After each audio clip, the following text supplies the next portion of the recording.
Hello and welcome to a brand new Fast Talk. There's plenty to talk about as we celebrate Lewis Hamilton and his 91st race win, equaling that of the great Michael Schumacher. So I have an expert panel to chat through all of the things that happened in Germany and much more. I am delighted to welcome first and foremost, all the way from Hong Kong, Matthew Marsh, who is Fox Sports Asia's presenter of Formula One.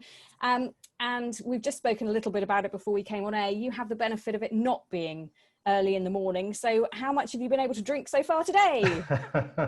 I've had, obviously, Jenny, I've been preparing myself for the show for the last 7 hours, which is the benefit of being 7 hours ahead of GMT, but I've stuck to the coffee and tea so far.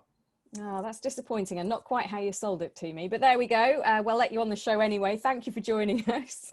Next up from Germany, we have Inga Stracke, who's an F1 radio broadcaster. And as the photos allude behind you, Inga, I think it's fair to say you've got a fair history in Formula One. Well, yeah, I started when I was 5 years old, kind of. No, I've actually celebrated 25 years in Hockenheim last year. So I'm actually also having the Hockenheim Cup. Nürburgring hasn't sent me one yet, so yeah. But I've spent many Grand Prix. I've spent many Grand Prix shoulder to shoulder with you, Jenny, chasing the drivers for radio interviews. Yeah, and it's weird, Inga, when we work in radio, because you kind of come in the under bracket. You're not TV, you're not written media. There's only a few of us who actually work in radio and cover a large percentage of the world. Yep. And because we don't have a camera with us, it's just literally you with a microphone running after a driver sometimes. Which is really easy. I love it. I love doing radio. For me, radio still is the fastest medium that there is, because you can just literally pick up your phone. I know I was sat in an airport in Hawaii one day and something happened at that airport. I called a German news agency and did a radio piece like right this, and it was on air. So we are the fastest, but yeah, we are a bit underrated. I sometimes thought it would be kind of handy having a camera. And when I worked for German TV, which was at the time, it was Premiere, now Sky Germany, I did radio and TV, and it was easier. Yeah, I can imagine actually having the bulk of a camera person behind you means that all of a sudden you take up more room, you feel a bit more kind of protected. I have to say, should have brought my violin with me for this introduction. Yeah, and one of the weirdest I've ever had to do was after Michael Schumacher's accident, and I was just about to get on a plane to fly to Canada, and I'm doing a broadcast reacting to Schumacher being seriously ill whilst boarding a flight. But that, as you say, is the immediacy of radio. We've talked a lot. Yeah. Let's move on. Let's welcome our third guest, Natasha Henry, freelance journalist and broadcaster, motorsport extraordinaire. Natasha, where's the weirdest place you've ever reported from? Oh, the weirdest place was Formula E race in New York. I found a cupboard which was for the security guys.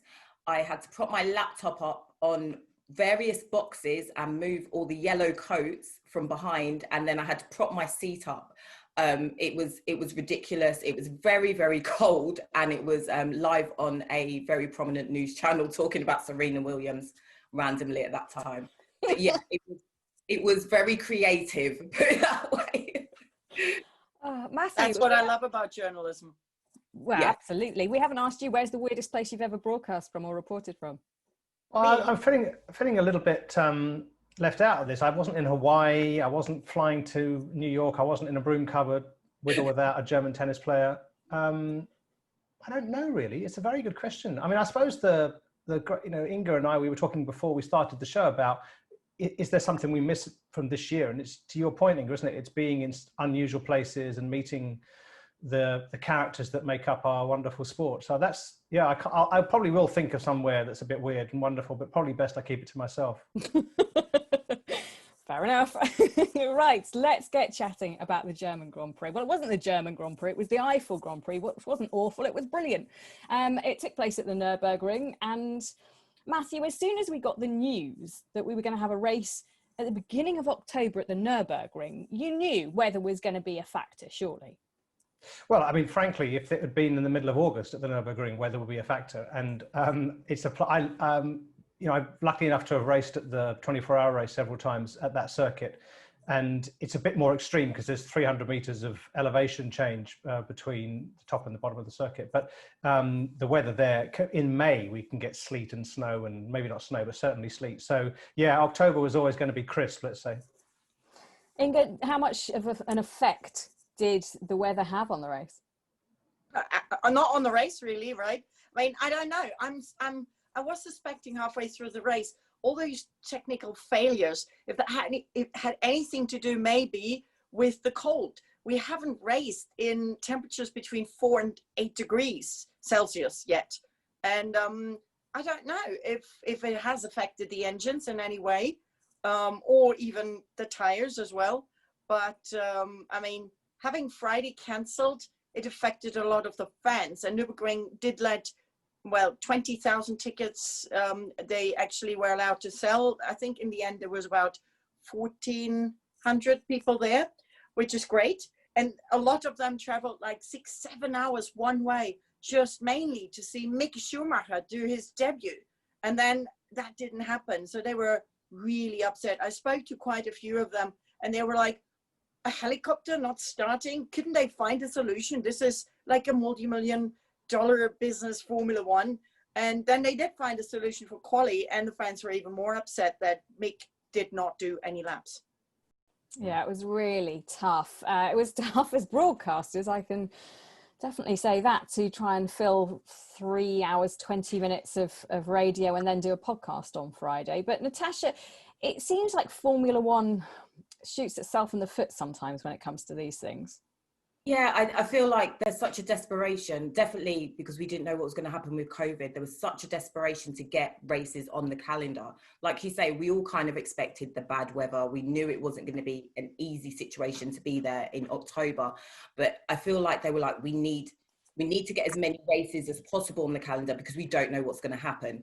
And we need to, you know, maybe go to tracks where we don't normally go. But I think it was great. I feel like it was more old school F1, the unpredictability, you know, teams didn't have the time to prepare like they normally would after Friday. And I mean, let's be honest, the race was weird. It was interesting, but boring at the same time, but just weird. You know, you didn't know what was going to happen. And I don't think the drivers did either, to be honest. Matthew, how did your guys call it? Where were they? Did they enjoy it? Do you think fans enjoyed it?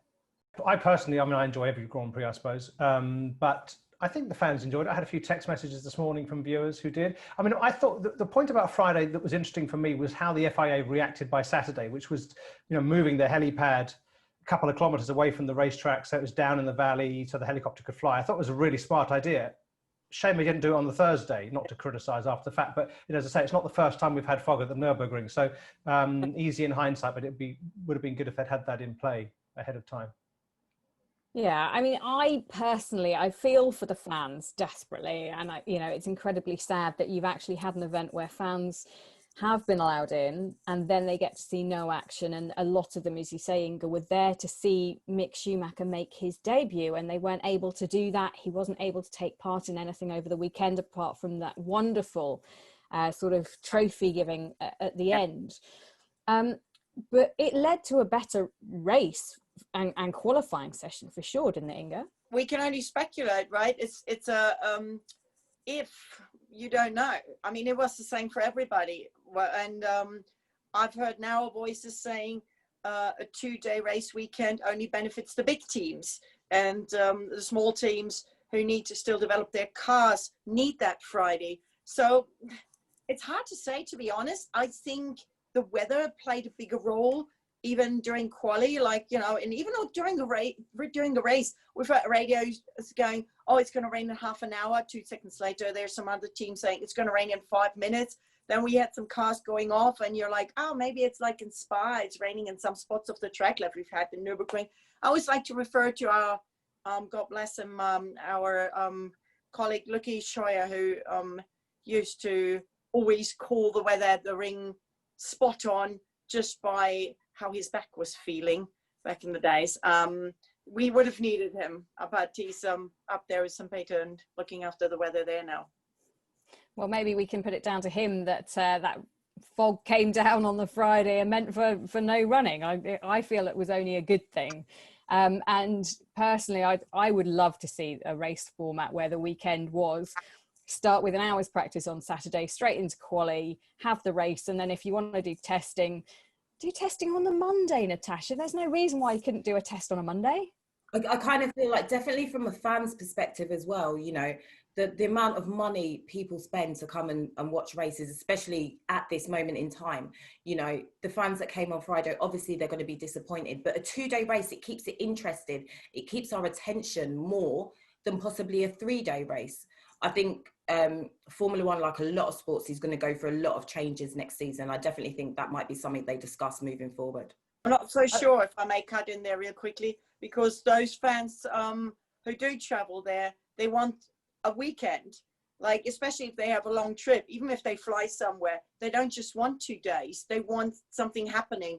And they want, you know, we're talking about non-COVID times, and hopefully that's going to be happening some stage soon. They want a concert, they want happenings, they want the drivers, like the Melbourne walk style where they can see the drivers. They want all that, and they like seeing the cars on track on Fridays because it's something how they can grow into the weekend. And that's something we shouldn't forget. Also, they hang out in the merchandise area. There's lots of stuff to do. Start Saturday, it gets hectic. So much is happening that I think a lot of fans who make it, you know, think Japan, for a lot of them, that's their year's holiday trip. Yeah. I think Friday should be converted slightly in that at least one of the drivers, if not both, should be not one of the two principal drivers and should be a young driver or a test driver. Test driver is fine, because we have a major problem, I think, in Formula One, which is that because Formula One, under cost-cutting measures, which it hasn't, of course, cut any cost at all, it's just redistributed the money, cut testing. We don't have drivers ready to go. So the reason that Kimi Raikkonen goes into his 50th or 60th year, whatever it is in the sport, is because there isn't anybody who in testing is going a quarter of a second, a half a second faster than him, which is what would be the case if Mick was test driving, or Callum, or any of these young guys in Formula 2.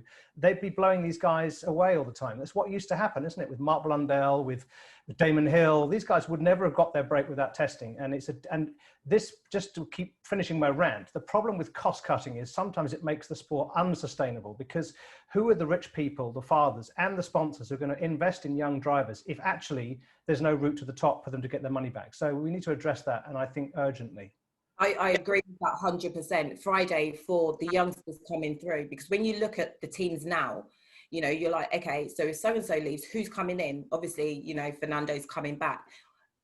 I suppose you can compare it to like football. You have a friendly game, you bring in your youngsters, you give them an opportunity. That would be great for the sport. And it would build interest, because then the fans are like, okay, oh, did you see that 19-year-old? Oh, he was great. You're going to keep an eye out on him and pay attention to him for the future. I think definitely with F1, you know, it's all the big names, but we need to be looking at the next generation, because past the next 5-6 years, you're wondering who are going to be the next big guys.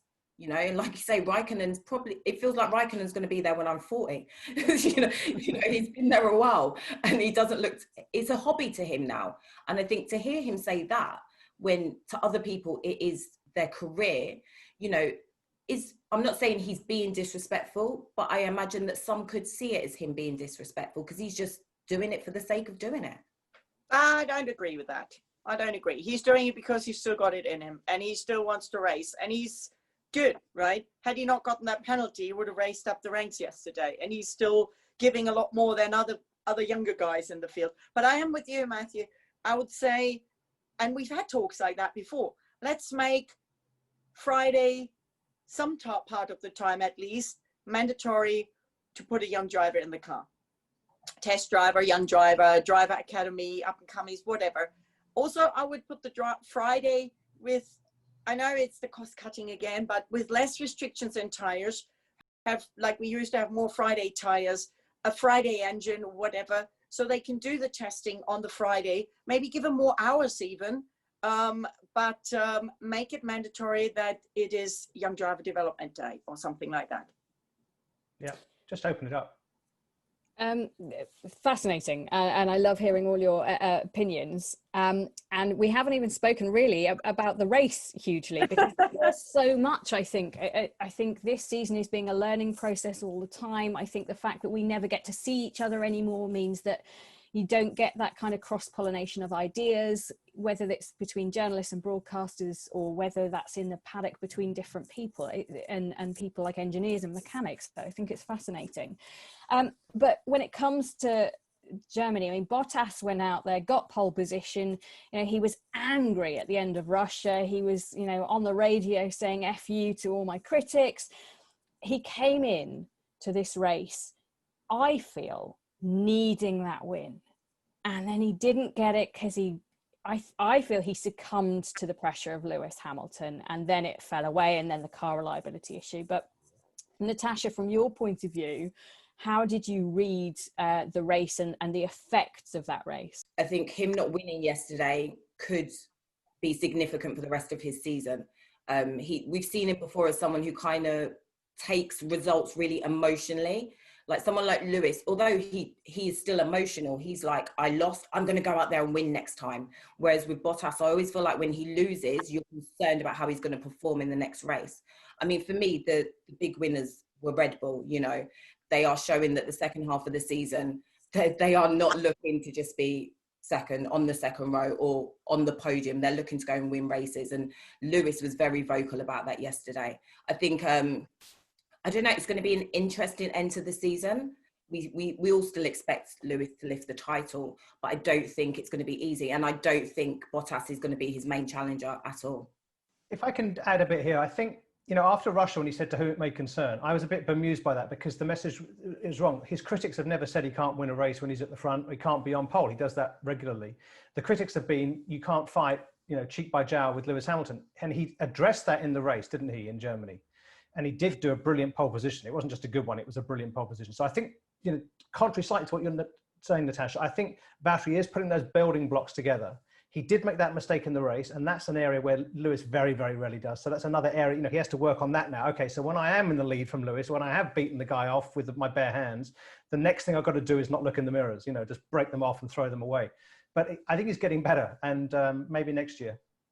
What I hear from my friends in Finland as well as Germany, and I've been following also like the social media quite a bit, I think he referred to as different sort of critics. There has been in social media, as well as especially also in Germany, and I'm pretty sure he gets that through Mercedes as well. There have been a lot of people saying, who needs Bottas? Bottas go away, Bottas is useless, without addressing to his driving style, just simply for the fact that Lewis is winning and Bottas is not, or Lewis is winning a lot more than Bottas is with the same car. And they have been really dissing him. And I think that's what he was referring to. He wasn't referring to fair critics to his driving. That's what I get also from, you know, friends from Finland and who are a bit closer. And that is unfair criticism. That's not criticism. That's simply like making someone sound bad. Yeah, I think people, as you say, have jumped on Bottas and don't see how good a job he's doing when it comes to trying to beat one of the best drivers of all time. And that brings us nicely onto the fact that Lewis is now statistically level with Michael Schumacher on the number of wins. And Inga, I mean, you clearly have been in the paddock for some time because of the pictures behind you. What was your relationship like with Michael Schumacher, and what did it mean to you? Wow, that's a tough question. Look, I interviewed him every race weekend, every day, especially when I was doing German TV. It was I wouldn't say a special relationship because, you know, there always is a barrier between you and the driver, or you and the athlete you interview, but it was a good one. And I will never forget that he was messing up sometimes when he was talking. He was getting a bit confused. And, you know, my last name is Stracke with an A. The German word for racetrack is Stracke with an E. And he did say sometimes the Stracke instead of Stracke, right? It was a German play of words in live interviews. So there's a lot of fond and funny memories. I was there when he celebrated his first title with Benetton. I was really close to the Benetton team. They were like my mates, the guys from the garage. So I was there, and it was special times. I would say very different times. And I'm with Vettel. I think even though they now both have the same numbers of races, and they may have similar backgrounds, as in working class family, working their way up, not having like a millionaire, billionaire dad buying a team for them, but really Michael was picking out the used tires at the go-kart track from the other kids out of the bin and putting them on his car to beat them then. So I would not necessarily 100% compare them, even if the numbers allow us to compare them. I think Inga makes some really good points. It's very difficult to compare people, isn't it, from different generations, which I know they overlap slightly, but they basically are. I think, to me, there's no doubt then that Lewis is the greatest of his generation. That's an easy one to do, right? You dodged the bullet on that one slightly. The one thing I would say, I think about, and there's a few things that Michael, I think, was absolutely brilliant at. That was his, and basically he rebuilt Ferrari, isn't it? It's no surprise that Ferrari's always underperformed its potential, other than in the years when Michael Schumacher was basically CEO of Ferrari Racing, with Jean Todt taking notes and the other guys doing as they were instructed, by Michael thinking ahead always 2 years. For example, getting McLaren to move off the Bridgestone tires so they could make tires basically for Michael, those kind of things. But where Michael, I think, falls down in comparison is that he quite often bumped into other drivers, and Lewis, other than those times when he and Felipe Massa occupied the same bit of track a few times, basically he's always very correct in his racing, isn't he? He's tough, he's robust, he's never wrong, he's never naughty, never. And in all of his years, I think that's outstanding as an athlete, as a sportsman. Different times though, again. I mean, back in the days, the Senna pros bumping into each other was what people loved. That's what Michael grew up with, right? That's what he saw, and that's what all the fans were cheering on.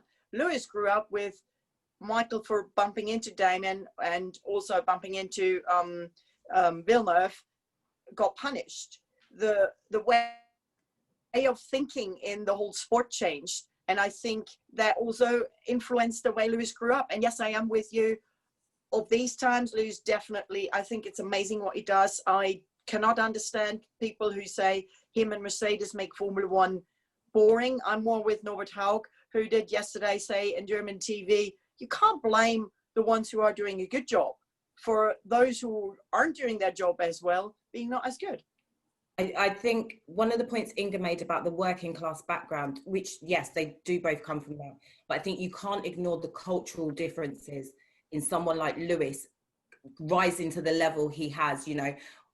As a black driver, he's an anomaly in motorsport, not just F1, but in motorsport. From the time he was going karting, he was experiencing discrimination. So he was not only just a working class driver, he was a working class black driver.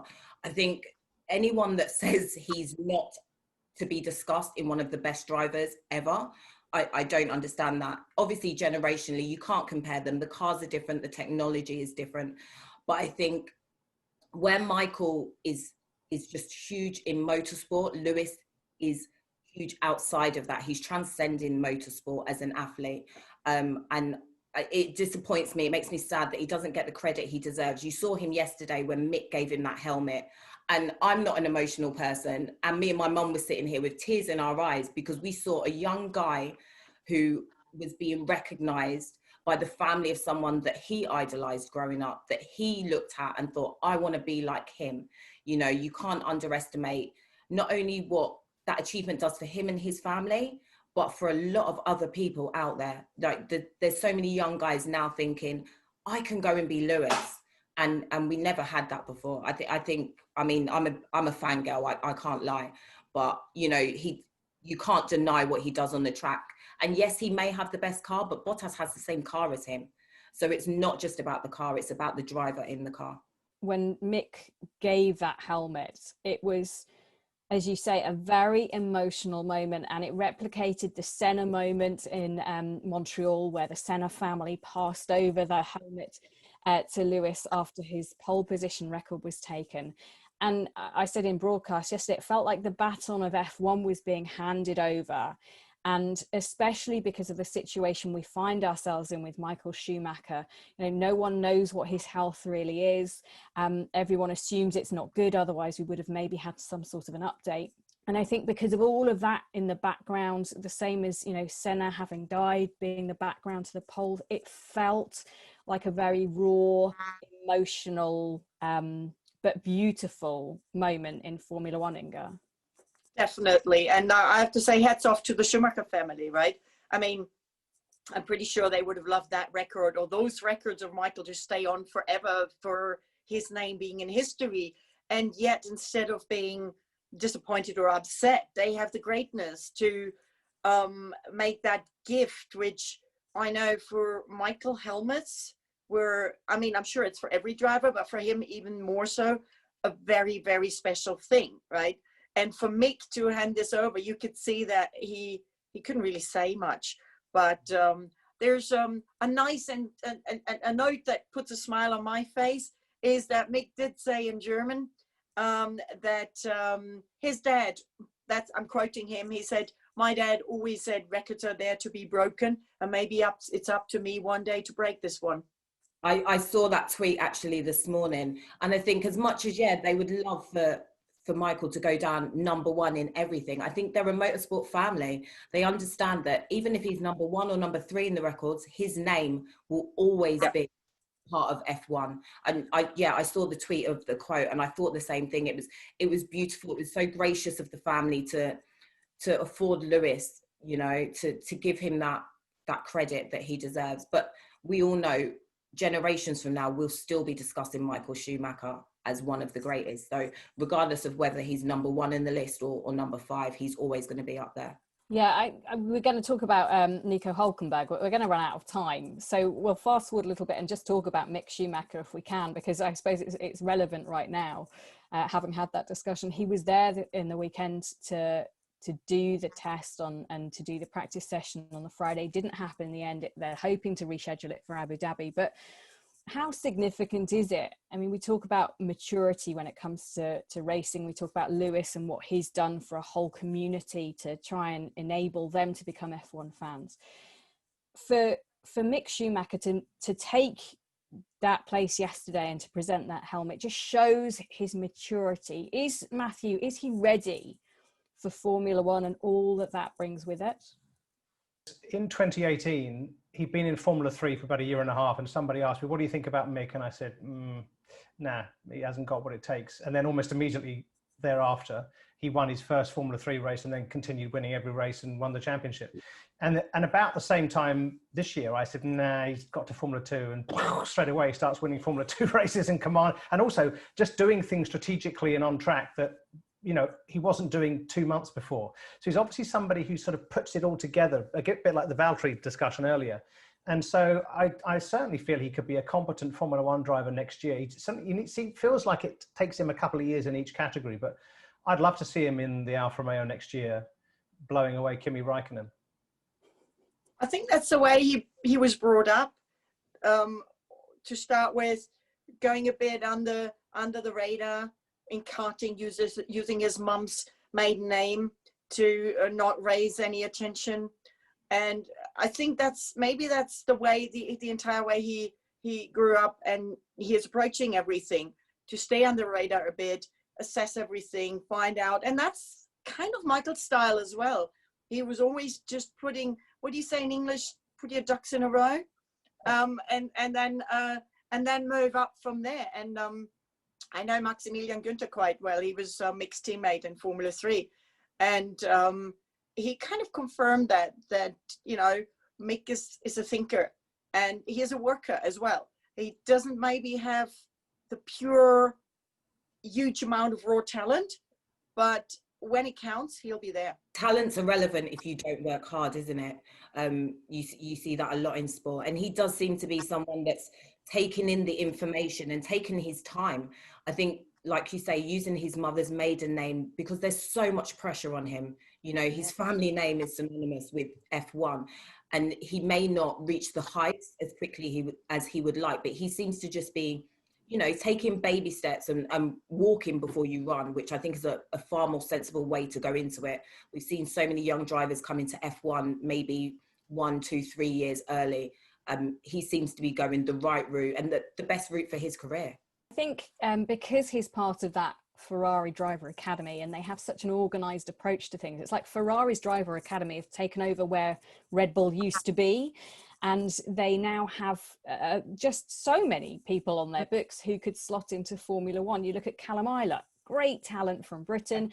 You look at Robert Schwartzman, who is also equally very talented, just hasn't had the rub of the green, so won't win the championship. But whichever of their drivers wins the championship will for sure take one of the seats in Formula One. And everybody is looking to Schumacher to say, well, you're Schumacher, of course. You must win the championship. The pressure that he must be under must be phenomenal. And I think, in a way, it's good that it was Mick handing over that trophy to Lewis, because Lewis understands all of that. You know, Vettel was to Schumacher what Schumacher is to Vettel now, in a way, to, you know, to Mick Schumacher. But I think Hamilton has a role to play there as well. And I think actually Hamilton and Mick Schumacher at some point together would be kind of poetic. Might not happen, but it would be poetic.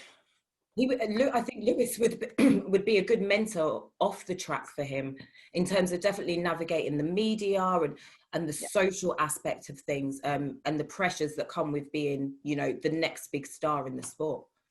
Although, would that be a guide of don't do what I'm doing for Lewis sometimes? Not the master of social media.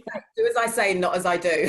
Yeah, that's being cruel, but sometimes you actually, you know, Lewis gets himself tied up in pieces. Talking about getting oneself tied up, that's it, we're out of time. And there are a million things that we could all talk about, but I wanted to ask you as a final gambit, and I haven't prepped any of you, so I apologise, but I think it's best on the hoof. How many race wins will Lewis Hamilton get before he signs off from his career in Formula One? Let's start with Matthew.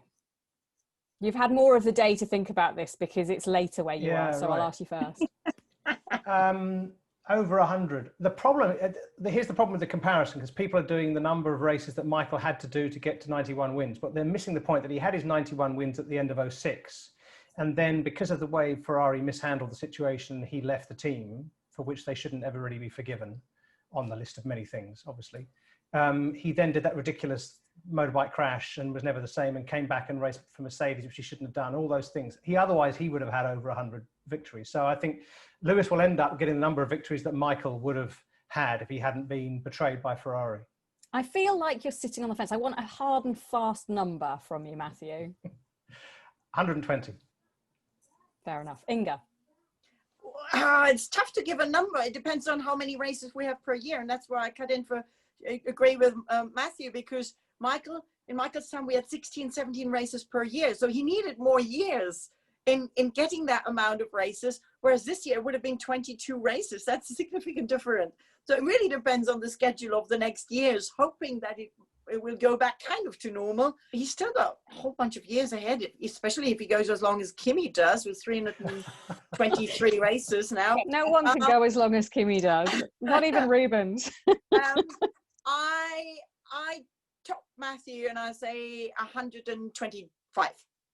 I'm going to go a bit less, and that's only because I don't think he's going to stay in the sport as long as Kimi. So I'm going to say, just trying to do some maths, 115. Only because I think he'll leave the sport sooner than we think. How about you, Jennie? Inga, thank you. So I've done some maths already this morning and had a look at win percentages. So win percentages wise, they're almost like for like. I mean, almost identical. It comes out at about 48%. So looking at that, looking at number of races, we're not going to get to the mythical 25 races a year anytime soon because of coronavirus. One thing to be glad of, I suppose, in a horrible, horrible time. I'm going to go with him going for 108. I too think he will walk away from the sport at some point and go, you know what? Yeah. I'm going to go and be an environmentalist. Or transfer to another series, possibly, that would promote environmental and climate change. Oh, is there anything like that launching soon with a team that might be having Lewis Hamilton as the figurehead of it? I mean, who knows? Who knows? Who knows indeed. My great thanks to Natasha, to Matthew, to Inga. It's always lovely to speak to you. I miss you all from the paddocks around the world. But one day after this stupid virus has gone away, we shall all be together again and we shall reminisce about these weird times that we find ourselves in and be pleased that we're not looking at each other through Zoom. Take care, guys. Bye-bye. Thank you. Thank you, Jennie. Bye.